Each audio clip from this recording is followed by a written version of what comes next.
Assalamu alaikum warahmatullahi wabarakatuh. Guys, this is your teacher Dr. Noor Mohammed, and you are watching me on AS Level Biology lecture series. We have already had three lectures, two lectures, जिसमें हमने introduction आपको दिया है about AS Level Biology. In the first lecture, we talked about the components of the paper you are going to have in your examination, and in the second lecture we were talking about different types of different topics that we are going to cover in our AS level syllabus. So today we are going to officially or finally begin the chapter. Just give me a second. Yes, today we are going to begin the chapter finally, and we are going to begin our discussion from chapter number 1.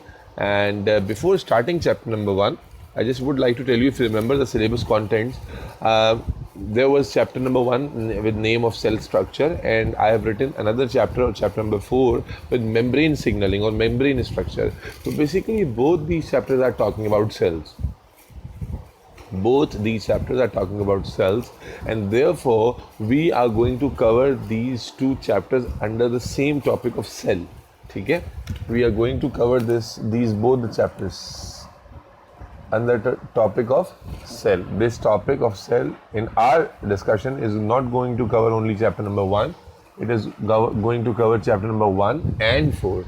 Okay, na?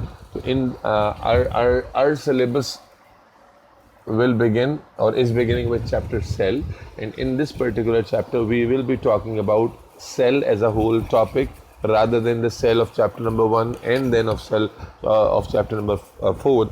तो वो फिर होता ही है कि दरमियान में gap आ जाता है सेल चैप्टर नंबर 2 3 के लिए, और फिर जब आप 4 पे जाते हैं तो जो रिलेटेड चीज़ें थी जो आपको चैप्टर नंबर 1 से मिली थी अबाउट सेल, वो आप भूल चुके होते हैं. तो that's why we are going to cover it as a whole topic rather than जो है वो हम अलग अलग करें. ठीक है, तो सेल का चैप्टर हम स्टार्ट करने लगे हैं. सेल का जो चैप्टर है ना बेटा, ये आपने ऑलरेडी ओ लेवल्स में पढ़ा हुआ है, but in my knowledge O levels के अंदर जो चीज़ें आपने पढ़ी थी वो बहुत ही ज़्यादा मिनिमल थी, and here you are going to talk about cell in detail. ठीक है, cell is a very very detail topic. There is lot of concept, plus concept से ज़्यादा इंफॉर्मेशन बहुत है इस चैप्टर में. It's more informative as come जो है ना, रादर देन कॉन्सेप्चुअल. कॉन्सेप्ट तो है, लेकिन जो कॉन्सेप्ट है वो इंफॉर्मेशन बेस्ड है.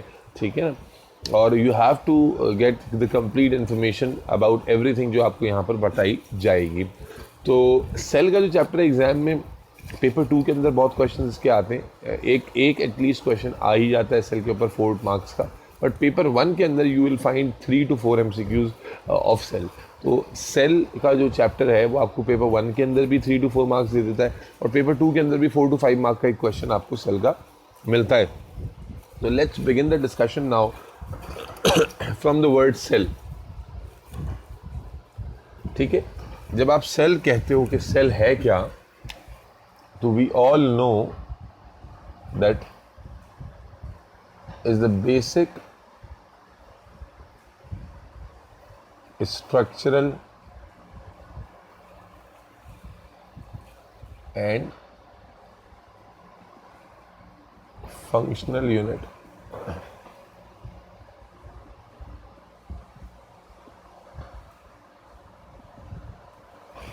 of organism. This is a statement जो आप ऑलरेडी अपने O level से सीख कर आए हो. That's not new for you. You have already learnt about it, that cell is the basic structural and functional unit. Cell is the basic structural and functional unit of living organism. ठीक है, यानी कोई भी जो living organism होता है उसका basic structure भी सेल से बना होता है, और जो फंक्शंस उसमें हो रहे हैं वो तमाम फंक्शंस भी सेल की वजह से हो रहे हैं. That's why we call cell a basic structural and functional unit. यानी both the structure of the cell is made up of structure of an organism is made up of cell, and the functions which are performed by that organism are also done by the cell, and that's why we represent cell as a basic structural and functional unit. But before going into detail about the structure of cell, let's talk about some history, that how we reach this concept of cell. हम cell के concept तक पहुँचे कैसे हैं, ज़रा उसकी बात कर लेते हैं. And that would be an interesting discussion, क्योंकि ये आपके ए लेवल्स के बाद खास तौर पर जो यूनिवर्सिटी एडमिशन टेस्ट होते हैं वहाँ पर ये हिस्ट्री बहुत ज़्यादा पूछी जाती है, and it's the correct time कि मैं आपको ये हिस्ट्री भी बता दूँ, because we are doing the topic of cell. तो ये जो वर्ड सेल है ये ज़ाहिर है कि शुरू से तो नहीं था, सेल बेसिकली एक इंग्लिश का वर्ड होता है, ठीक है, और सेल का जो मीनिंग होता है वो एक चेम्बर, स्मॉल चेम्बर को सेल कहते हैं। जैसे जेल्स जो होती हैं, जेल्स के अंदर आप देखते हैं कि छोटे छोटे सेल बने हुए, वो सेल का मतलब क्या होता है, छोटे छोटे चेम्बर्स बने हुए। तो सेल का कॉन्सेप्ट बायोलॉजी में कहाँ से आ गया, जेल से। तो basically it is the story of 17th century, sorry not 17th, 16th century, when the microscope was invented. When the microscope was invented, Galileo made the microscope, and it was a simple microscope. And if you know microscope, that microscope is an object, or it's an instrument which is used to see magnified image of objects. हम microscope वो instrument है जिससे हम किसी भी object को बड़ा करके देखते हैं, या उन ऑब्जेक्ट्स को देखते हैं जो ज़ाहिरी आंख से नज़र नहीं आ रहे होते, because they are too small. यानी microscope is an instrument which is use to see objects with the naked eye. Microscope is an optical instrument which is used to see the objects which cannot be seen through naked eye, or which cannot be observed through naked eye. So microscope was invented by Galileo, and during that same 16th century, I guess in 1665, there was a biologist named Robert Hooke. ठीक है, Robert Hooke. There was a biologist जिसका क्या नाम था,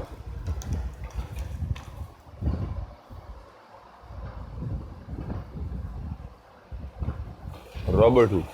Robert Hooke was the biologist who for the first time used this microscope to observe a cork. ठीक है, observe the cork क्या होती है। आपने कभी वाइन बॉटल कभी किसी मूवी शेवी में देखी होगी, तो वाइन बॉटल के ऊपर जो वुडन पीस लगा होता है, दैट इज कॉर्क, ठीक है ना। तो basically what he did, he observe that cork under the microscope, I don't know, just for fun और व्हाट, फॉर व्हाटएवर रीजन, ठीक है ना। And when he observe, and why cork, क्योंकि cork is something that appears to solid, that appears very much solid, that appears as a consolidated condense solid, ठीक है ना, कि porous नहीं दिखती वो। But when he observe that, cork under the microscope, what he see is, just give me a second,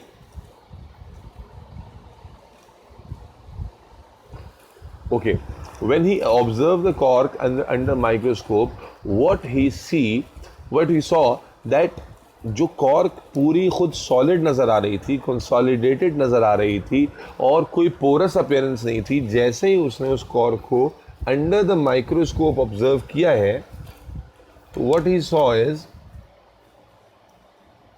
let's suppose this was the cork, what he saw,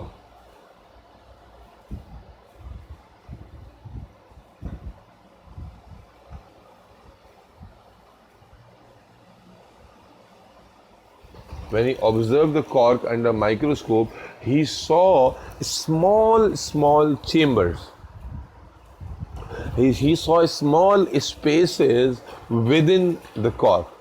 अच्छा, let's suppose ये cork है, अब देखने में it looks like a pretty solid, लेकिन जब he was sorry he observed that under the microscope the same cork was appearing porous. It was clearly observed that cork is made up of small chamber-like structures.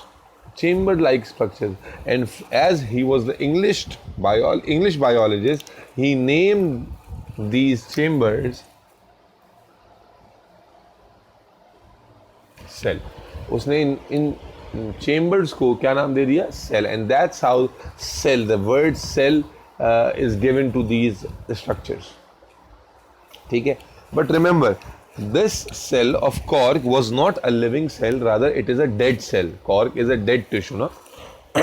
तो actually आप यूँ समझ लो कि जो cell का word आया वो किसी लिविंग सेल पर अप्लाई होकर नहीं आया, it comes from a dead tissue because those cells which were dead up till now were appearing as chambers. ठीक है, space एक छोटे छोटे chambers के तौर पे appear हो रहे थे. Now after some time, Robert Brown, the next biologist, you need to remember the name not for A levels, but it will be highly important when you give your entry test. Robert Brown. Robert Brown was the first person who observed a living cell. Who observed a living cell. Books में mention नहीं है clearly कि उसने कौन सा living cell observe किया था. But he was the first one who observed a living cell under the microscope. And when he observed a living cell under the microscope, so what he does, he also observed a small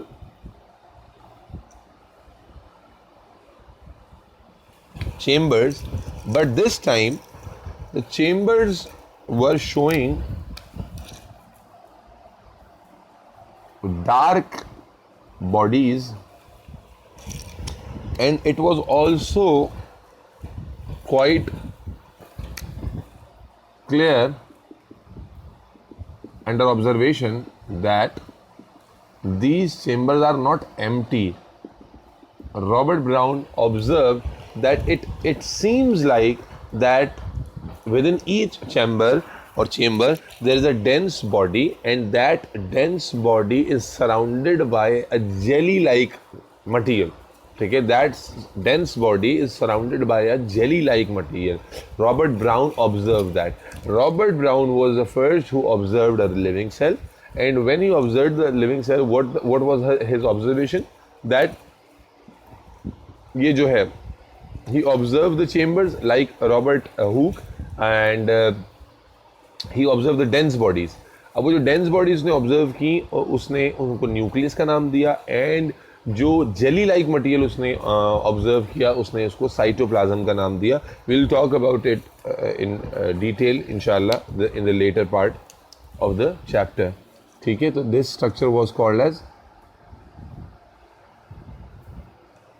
nucleus, and these materials were called as cytoplasm. ठीक है, so that's how the living cell was discovered by Robert Brown. Then उसके बाद फिर मुख्तलिफ biologist अपना अपना काम करते रहे अबाउट सेल, और असल में जो सेल्स के की जो डिटेल्स हमें पता चली बहुत ज़्यादा बाद में जाके पता चली. I will tell you that also. लेकिन आपको सेल का पता तो लग गया था, और फिर आपने मुख्तलिफ लिविंग ऑर्गेनिजम्स के अंदर अंडर द माइक्रोस्कोप जब टिश्यूज़ को सेल्स को टिश्यूज़ को ऑब्जर्व किया, तो you find it cell everywhere, you find it these small chambers everywhere. तो from that perspective एक concept बना, oh yes, cell, every living organism is made up of small chambers which are called cell. तो वहाँ से ये concept drive हुआ है. लेकिन इसके अलावा हम सेल के बारे में ज़्यादा नहीं जानते थे, बट ऑलमोस्ट एक सेंचुरी गुजरने के बाद in the late part of the 17th century एक थ्योरी प्रपोज की गई, and that theory was not the work of any one biologist. It was a work, combined effort or combined work of 3 biologists जिन्होंने अपना अपना individual काम किया था, और फिर थर्ड वाले ने तीनों को कंसोलिडेट कंबाइन करके एक थ्योरी प्रपोज की. That was the first theory regarding cell. That was the first theory regarding cell. और थ्योरी का मतलब क्या हो गया? That was the first model जिसमें सेल के बारे में हमें अदर देन चैम्बर्स होने के अलावा भी कुछ पता चलता. सेल के अभी तक हम क्या समझ रहे थे कि every living organism is made up of these small chambers which are called cell. ठीक है, the structure is made up of cell. But इसके अलावा हमें सेल के बारे में कुछ मालूम नहीं था. And there were too many rumours in that time, particularly that जो लाइफ होती है इसकी शुरुआत नॉन लिविंग से हुई है. इस कॉन्सेप्ट को ए बायोजेनेसिस कहते हैं. लाइफ की जो बिगिनिंग है वो नॉन लिविंग से हुई है. तो उस ज़माने में ए बायोजेनेसिस का कॉन्सेप्ट बहुत ज़्यादा कॉमन था, जबकि एक सेकंड ग्रुप होता जो ए बायोजेनेसिस का जो है ना फॉलोवर नहीं था, वो बायोजेनेसिस पे बिलीव रखता था कि life can only comes from life. तो all of this scenario was going on, and in that scenario there was a biologist named Rudolf Virchow, whatever you want to say. There were actually 3 biologists, Schleiden, Schwann and Rudolf Virchow. Rudolf Virchow or Virchow was the last one. जिसने पहले वाले दो जो Schleiden और शोआ ने उनके work को भी कंबाइन किया अपने वर्क के साथ और एक थ्योरी प्रपोज की. Although that theory was quite detailed, but there are 4 to 5 main points of that theory जो कि हमें आपको यहाँ पर बताने हैं. So that theory was named as cell theory and it was the first theory in the history of the cell जिसने cell के बारे में other than being chambers कुछ और भी बताया. So let's talk about the cell theory now.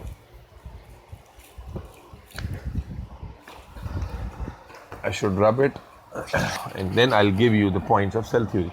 You have to just listen to the points first and then I'll give you the time to note down the points. Okay, so cell theory हम पढ़ने जा रहे हैं.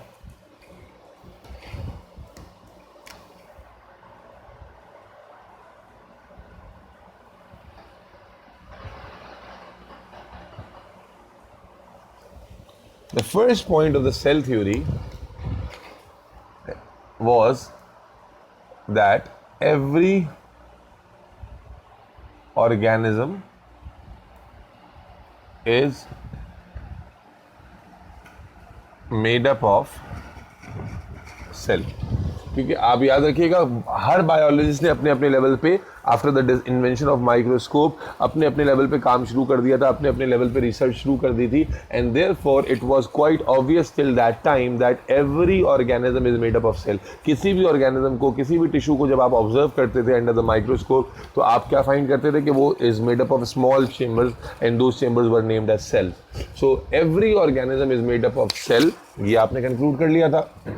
दूसरा, that it is a cell which is the basic structural and functional unit of living organism. ठीक है, ये दो पॉइंट्स ऑब्वियसली क्लियर हैं आपको कि भाई इन पॉइंट्स में क्या किया गया कि it is every organism is made up of these small chambers which are called cells. And secondly कि cell is the basic unit, the basic structural unit as well as function. यानी शुरू में मैंने बताया कि structure of an organism भी actually cell से बन रहा है और function भी actually cell से ही हो रहे हैं. तो cell is the basic structural and function unit of living organism. Third point was against the concept of abiogenesis. I've told you abiogenesis जो concept है वो क्या था कि जो living life है, जो life है उसका जो origin है actually वो non living से हुआ है. ठीक है, तो ये concept यहाँ पर गलत किया गया. तीसरे point में क्या कहा गया कि new cells are only formed by the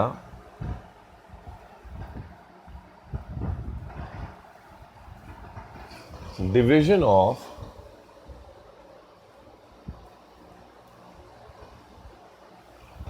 pre-existing cells, that is parents to daughter cells. क्या कहा मैंने कि थर्ड पॉइंट में सेल थ्योरी के क्या मेंशन किया गया कि सेल जो हैं वो जो नए सेल फॉर्म होते हैं खुद ब खुद ऑटोमेटिकली फॉर्म नहीं हो जाते, but these are the old cell, pre existing cells, जो पहले से जो सेल्स मौजूद होते हैं, दीज आर द सेल्स जो कि जो है जब डिवाइड होते हैं तो नए सेल फॉर्म करते हैं. तो इस पॉइंट में बेसिकली डिनाई किया गया कॉन्सेप्ट ऑफ ए बायोजेनेसिस को और ये कहा गया कि न्यू सेल्स जो है ना नॉन लिविंग से नहीं आ जाएंगे या विदाउट एनी प्रीवियस सेल नहीं आ जाएंगे, बट ये पुराने सेल्स हैं जो प्री एग्जिस्टिंग सेल्स हैं, जब वो डिवाइड होंगे they will form new cells. So this was the third point of the cell theory and we all know these points. अब आज तो हमें सारे पता ही है. चौथा जो पॉइंट था जो बड़ा ही इम्पॉर्टेंट था कि जैसा कि हम लोग डिक्लेयर कर चुके हैं कि cell is controlling the function. You can see जब जनरेशन से जनरेशन आगे बढ़ती है तो कुछ फंक्शन इन कॉमन आगे बढ़ रहे होते हैं, तो वो कॉमनैलिटी कैसे आ रही है उसके बारे में चौथा पॉइंट क्या था कि सेल कंटेन्स hereditary material.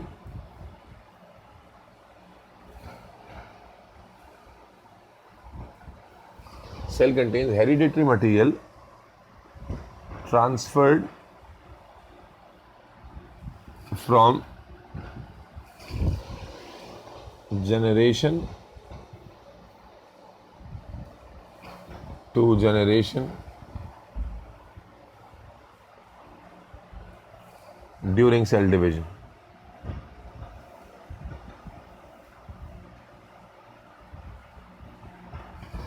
क्या कहा है मैंने कि इस चौथे पॉइंट में क्या मेंशन किया गया बेटा? इस चौथे पॉइंट में क्या पॉइंट हाईलाइट किया गया कि आप जब देखते हो कि भाई सेल ही स्ट्रक्चर बना रहा है, सेल ही फंक्शन कर रहा है, तो इट मीन्स आपके दिमाग में क्वेश्चन आ जाएगा कि भाई जब एक जनरेशन से आगे जाती जनरेशन, जैसे स्किन है, स्किन का अगर सेल डिवाइड हो रहा है तो जो आगे सेल्स बन रहे हैं वो भी वही कैरेक्टर और वही फंक्शन शो कर रहे हैं। या अगर आप एक जनरेशन से दूसरी जनरेशन की बात करते हो, यानी पेरेंट है, उससे आपने ऑफस्प्रिंग आया, औलाद आई, बच्चे आए, तो आप देखते हो बच्चों के अंदर भी बहुत सारी कैरेक्टर्स पेरेंट वाले कॉमन होते हैं। तो how this is possible? So in this point, it was clear that all these cells contains a material which can be inherited, which is inheritable or heritable, जो एक जगह से दूसरे जनरेशन में खुद ब खुद मुंतकिल हो जाता है, ट्रांसफर हो जाता है during the process of cell division. यानी while cell division is occurring, while cell division is going on, it is the cell division during which the material is transported from one cell to another, और new sales जो form होते हैं। इस material को हमने बाद में जाके एज अ जीन आइडेंटिफाई किया था, लेकिन अभी यानी जिस टाइम पे सेल थ्योरी प्रपोज की गई थी उस टाइम पर जीन का कोई वर्ड मौजूद नहीं था, इसीलिए आपने वर्ड मटेरियल हमने यहाँ इस्तेमाल किया है। वर्ड मटेरियल यहाँ शो किया है कि सेल जो है उसके पास एक ऐसा मटेरियल है जिसको वो एक जनरेशन से दूसरी जनरेशन में ट्रांसपोर्ट करता रहता है, ट्रांसफ़र करता रहता है during the cell division, and it is due to this material that जो न्यू सेल्स फॉर्म होते हैं they show common characteristics of their parent cells और प्रीवियस सेल्स। ठीक है ना? तो this discussion is called as cell theory. Now you note these points and then we will move forward.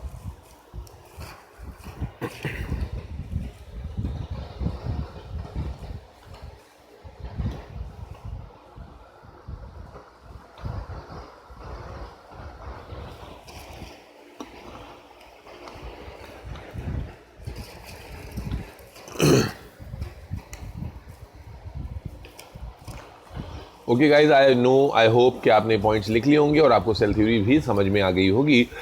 Just to quickly repeat कि cell theory was the first theory that was giving information about cell other than the fact that they are chambers। ठीक है ना? तो in this theory आपको क्या क्या पता चला कि सेल डिवाइड होते हैं, नए सेल पुराने सेल से आ रहे होते हैं, सेल ही स्ट्रक्चर बनाता है, फंक्शन करता है, और सेल में एक ऐसा मटेरियल होता है जो आगे ट्रांसपोर्ट होता है जिसकी वजह से करेक्टर्स कॉमन हो जाते हैं नेक्स्ट कमिंग सेल्स के अंदर। तो ये 4 पॉइंट्स आपको बेसिकली सेल थ्योरी से बताए। Now before starting cell details of the cell structure, it's really important that we should talk about that the cellular organization. We should talk about cellular organization of life. Cellular organization of life. Cellular organization of life से मेरी मुराद क्या है? That we know that all living organisms are made up of cells, but do we know कि what variety of cells they possess? यानी cell is the basic chamber or structure, but do you know that different organisms have different kinds of cells? ठीक है, तो you should know before starting the discussion as a broader perspective that जितने भी living organisms हमने discover किए हैं अब तक, तो उनमें सेल्यूलर लिहाज से कितने तरह के मेजर क्लासिफिकेशन हैं सेल्स के, और फिर जाहिर है कि हम उनके ऊपर बात शुरू करेंगे। We will talk about the most complicated cell and then फिर उससे रिलेट करके बाकी सेल्स आपको खुद ब खुद समझ में आ जाएंगे। तो let's now talk about the cellular organization और the division of species on cellular basis. सही है जी? Let's talk about this now.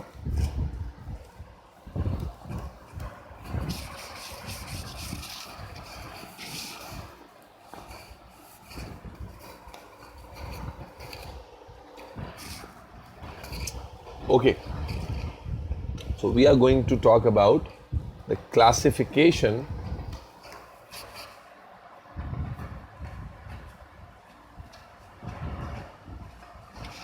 of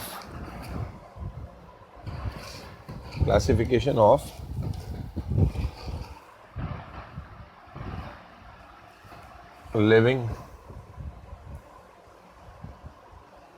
organisms on cellular basis. Cellular basis पे हम क्लासिफाई करेंगे. Now you may find it interesting that on cellular basis organisms are classified into 3 categories. यानी out of 3.2 billion species of organisms, this is the data of 2010. ठीक है, till 2010 we have discovered, oh shit, sorry, till 2010 we have discovered almost 3.2 billion species, and out of those 3.2 billion species अगर हम उनको cellular basis पे classify करते हैं, cellular level पे classify करते हैं, तो we find 3 kinds of organism. 3 तरह के ऑर्गेनिजम्स हमें नजर आते हैं. Number 1 is a variety of organism which is quite unique variety है ऑर्गेनिज्म की. ठीक है, and that category is acellular. That category is of acellular organism. These are the kind of organism जिनमें सेल होता ही नहीं है. अब आप you may get confused कि अभी तो हम बात कर रहे थे कि भाई every organism is made up of cell. हर लाइफ सेल से बनी हुई है. हर लाइफ का जो बेसिक स्ट्रक्चर और फंक्शन यूनिट है वो सेल है. लेकिन ऑब्वियसली जब मैं ये कह रहा हूँ कि ये ए सेलुलर कैटेगरी है, यानी सेल है ही नहीं, life is existing without cell, it means it is going to be an exception. तो दिस ग्रुप, ये भी कोई हमें उस वक्त पता नहीं चल गया था. दिस इज अब कुछ अर्से पहले ही हमें ऑलमोस्ट 70, 80, 90 ईयर्स पहले हमें अंदाजा हुआ है कि भाई एक ऐसा ऑर्गेनिज्म भी एग्जिस्ट करता है, या ऐसे ग्रुप ऑफ ऑर्गेनिज्म भी एग्जिस्ट करते हैं जो कि विदाउट सेल है, यानी जिनमें सेल है ही नहीं. अगर मैं एग्जाम्पल कोट करूँ आपके सामने, तो examples from this category are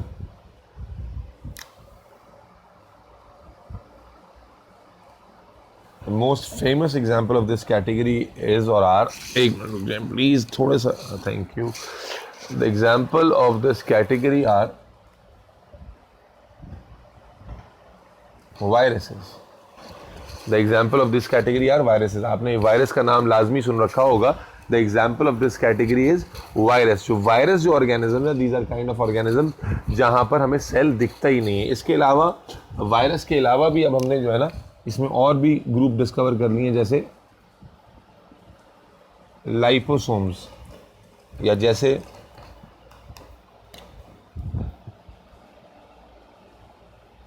prions. ठीक है, ये वायरस के बाद डिस्कवर होने वाले ऑर्गेनिजम्स हैं. Although they are controversial due to lot of things, lot of factors की वजह से they are controversial, but still हम ये नहीं कह सकते कि ये लिविंग नहीं है. They are living. ठीक है ना. एंड दीज आर ऑर्गेनिजम्स जिनमें सेल है ही नहीं, यानी सेल का एग्जिस्टेंस ही नहीं है, and they are still existing as living organism. तो ये बायोलॉजी में एक नया एक जो है ना वो पार्ट आ गया. ठीक है. सेकेंड जो कैटेगरी है हमारे पास ऑर्गेनिजम्स की, ये वो ऑर्गेनिजम्स हैं जिनमें ऑब्वियसली सेल है, but they are called prokaryotic organisms. So they actually have cells, but the cells are incomplete. Yani cell, now we know na, after so much research we know that what structures must be there in the cell उसके for its complete function. And in general हम कहते हैं कि जब किसी cell का nucleus complete होगा तो फिर वो सारा कंप्लीट काम करवाएगा और पूरा कंप्लीट सेल बनवाएगा. तो प्रो यहाँ पर बेसिकली इनकम्प्लीट है. कैरियोटिक जो वर्ड है ये कैरियन से निकला है, एंड कैरियन न्यूक्लियस को कहते हैं.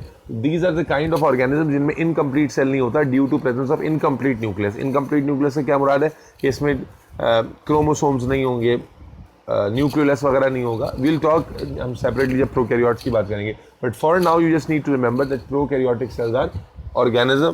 प्रोकैरियोटिक ऑर्गेनिजम्स वो हैं जो हमने incomplete cell. I should write it here.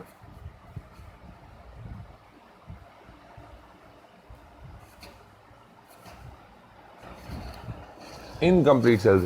Jin organisms में इनकम्प्लीट सेल्स हैं वी कॉल देम प्रोकैरियोट्स। और यहाँ पर जो हमारे पास एग्जांपल्स आती हैं, यहाँ तो बहुत बड़ा ग्रुप है हमारे पास एग्जांपल में, एंड दैट इज बैक्टीरिया या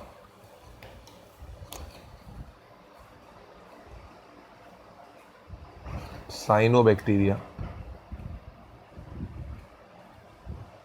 बैक्टीरिया एक ऑर्गेनिज्म नहीं है, bacteria is a group of organism, बहुत बड़ा ग्रुप है बैक्टीरिया का जो सारा प्रोकैरियोट में आता है, यानी सारा आ जाता है एग्जाम्पल ऑफ प्रोकैरियोट के अंदर। यानी all these bacterias are made up of cells but cells are not complete, यानी all the structures are not there. तीसरी जो कैटेगरी हमारे पास आती है दैट कैटेगरी इज ऑफ